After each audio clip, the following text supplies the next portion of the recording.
Giustizia per il grande campione. Davide Rebellin, la sua tragica morte finisce in tribunale. Oggi a Vicenza si è aperto il processo a carico di Wolfgang Rieke, il camionista tedesco di 63 anni che il 30 novembre del 2022 a Montebello Vicentino travolse e uccise il fuoriclasse veneto del ciclismo. La prima udienza è breve, dura poco più di mezz'ora. I legali del camionista rinnovano l'istanza di patteggiamento dopo che in udienza preliminare l'accordo sulla pena era stato respinto.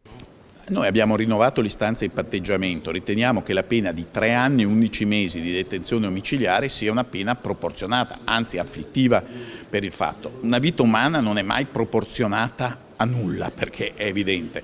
Certo è che si tratta di una grave disattenzione, ma una disattenzione, la persona era alla guida, guidava a 25 km all'ora, non ha visto l'impatto con il ciclista che stava passando. Credo che il signor Rieke, che si è costituito, è venuto perché bisogna ricordare che quando ha saputo del male è stato sottoposto a un procedimento penale e si è presentato al Brennero, è in carcere da 7 mesi,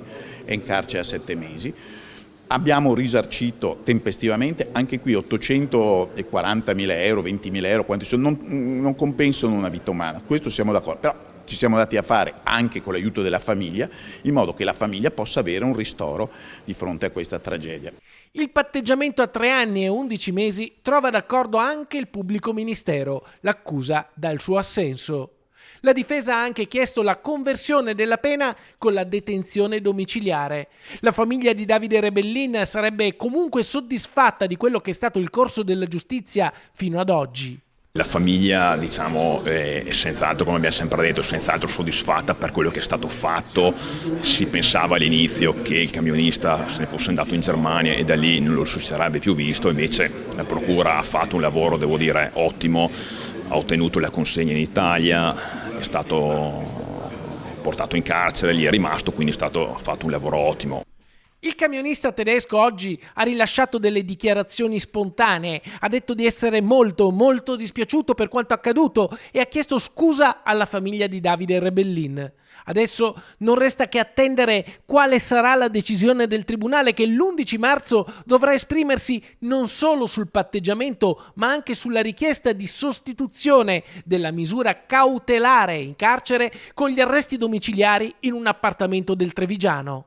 Abbiamo richiesto anche nel frattempo che i giudici decideranno una revoca, o meglio una sostituzione della misura cautelare attualmente in atto, che è quella della detenzione in carcere, con gli arresti domiciliari. Noi ovviamente come difensori delle persone offese non possiamo che rimanere in attesa, prendere atto e vedremo quello che succederà alla prossima udienza dell'11 marzo, dove appunto verrà deciso se è stata accettata o meno questa richiesta di patteggiamento.